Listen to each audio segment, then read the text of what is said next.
why the top 5% of self-made millionaires, most successful people on this planet, differ from the 95%. What makes them so special? What common traits do they have that the rest of the people don't have?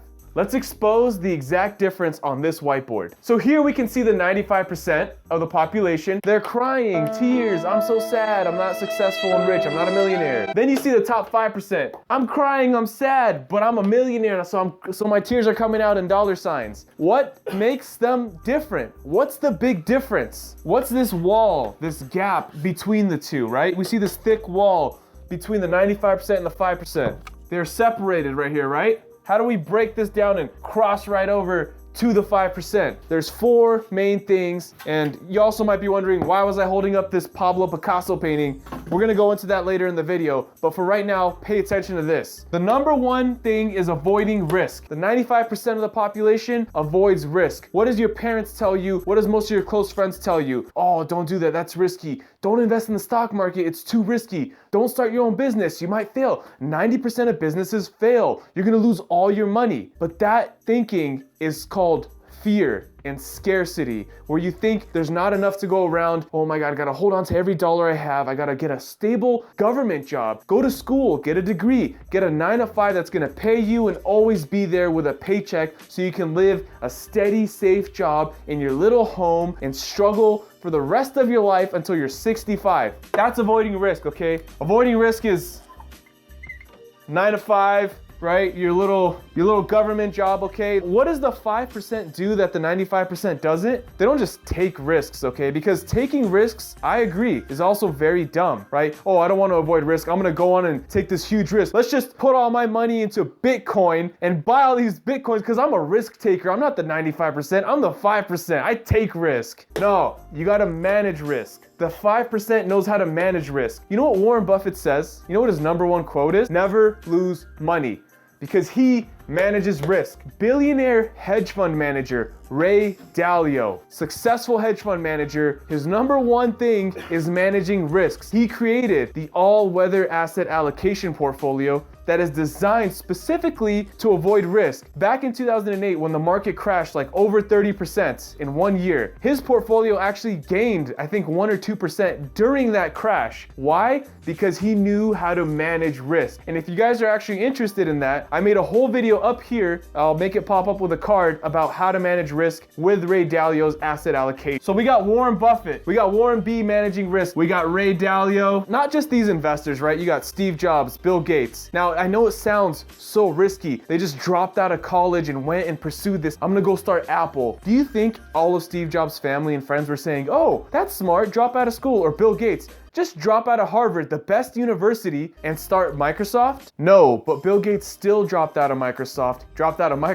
He dropped out of Harvard and still started Microsoft because he took a risk, but it was a calculated risk. Before dropping out, he probably thought about, okay, what's the pros and cons? So when you manage risk, you don't think of it as like, oh, I might fail and this is scary. You think of, okay, what's the best case scenario and what's the worst case? Worst case, drop out of school for a little bit, lose a year or 2 of college experience and realize my business failed, go back to school. School will always be there, but that business opportunity was there at the moment. He had to capitalize right away. So learn how to manage risk. If you're in the stock market, before you go into any trade, think about this. What's the reward? What's the risk, right? You need a good reward to risk ratio. Think of every stock you're gonna buy, like, okay, my best case, what I'm hoping to make from this stock is $5, but I'm willing to risk $1. But I think it's gonna go up. So I'm gonna buy it, and worst case, it drops $1. Stop loss executes, and you're out. You have to be wrong 5 times and only right once to break even. If you're right every 4 times, you are gonna be consistently profitable. You only have to be right every 4 times when you take on a ratio like this. So that's why managing risk is super important. Manage your risk. I can't emphasize how important that is, but let's stop beating this dead horse and get on to the next point. General. Too many people are generalized. Think about a job at McDonald's or a job cleaning houses. That's general. Anyone can do that. I can show up to your house right now, or I can go to your car at the gas station, get a wiper, start cleaning your window. That's a generalized job. That's general knowledge. Now, with that, that's where you get a normal, all right, let's say you work at Mickey D's, you're a waiter, a waitress, you know, waiting tables. general stuff that anybody can do. Now, the 5% knows that if they focus on something special, like let's say you're a surgeon, there's only a select amount of people that can do that. Or you're a doctor, right? Surgeon or a doctor. If you're having a heart attack, most people in the room will not be able to save you. But now on to the cancer. Oh my God. You are a Cancer, right? You were born in July? Now on to these test results. My, they're much worse than I thought. My son got a D- on his history test. But you will pay any price to a doctor because they have specialized knowledge in that. Now, Mr. Griffin, that liver's gotta come out. What? It's been in the microwave for 3 minutes. It'll get dry. If your car breaks down and you don't know anything about cars, you're gonna go to a mechanic to fix your car because they have specialized knowledge. And guess what? Mechanics and doctors make a lot more money than McDonald's regular work. And that brings us to the next step, which is leverage, and how the 95% views it and how the 5% views it. What do you think the 95% thinks? Do you think that the 95% uses leverage, which is debt, and likes to get into debt and use that to make wealth? Or the 5% does? Or are any of them against it? Nope. The 95% does not use leverage. The 5% does. Now you're wondering, wait a minute, that doesn't make sense. Debt is bad for you. I thought you said in most of your videos, don't get into credit card debt. Debt is bad, pay that off as soon as possible. Yes, that is bad. That's what we call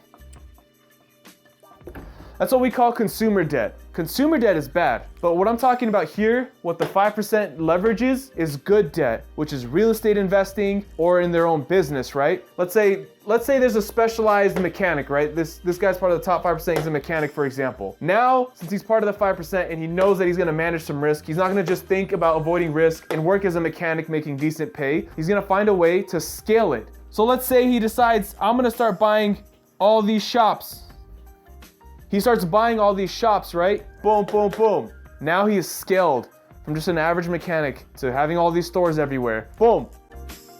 Leverage. He has leveraged himself because if he didn't use leverage and he just made one mechanic shop and he was there all the time, he wouldn't be able to grow. Also, when you're buying real estate, right, you're only putting down maybe, let's say for example, you're buying a $500,000 home. If you want to use leverage, you're only going to put down maybe $20,000, $30,000, control the rest on a loan, have the renters pay off the loan for you, and leverage your way into wealth because you know every month when the renter's sending you a check, you're paying down the equity, getting more equity in the home, and building wealth. One of the biggest reasons why the 5% stay in the 5% and keep growing while the 95% is just renting a room somewhere and losing money every single month. Leverage is key.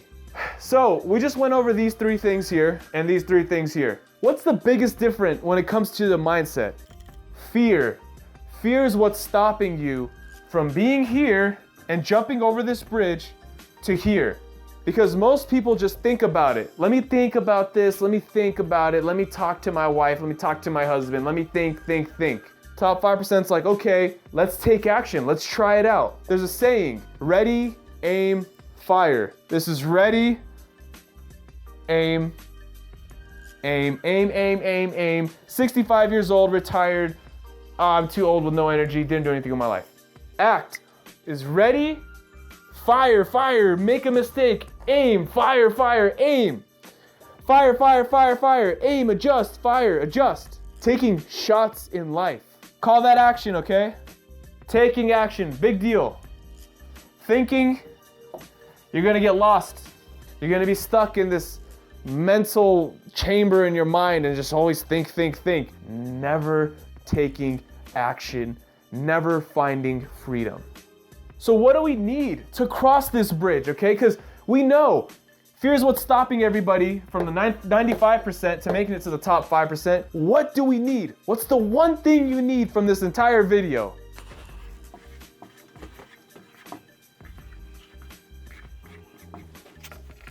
Courage is what you need to cross that bridge, to jump over your fears and straight into your dreams, making your dreams into a reality. I hope that all of you guys find freedom watching this video. If you enjoyed it, leave a like, comment down below what your fears are, what's holding you back from achieving all of your goals and being part of the top 5%. Let me know. And if you haven't already, subscribe to this channel because there's new videos coming out every single week helping you achieve financial freedom.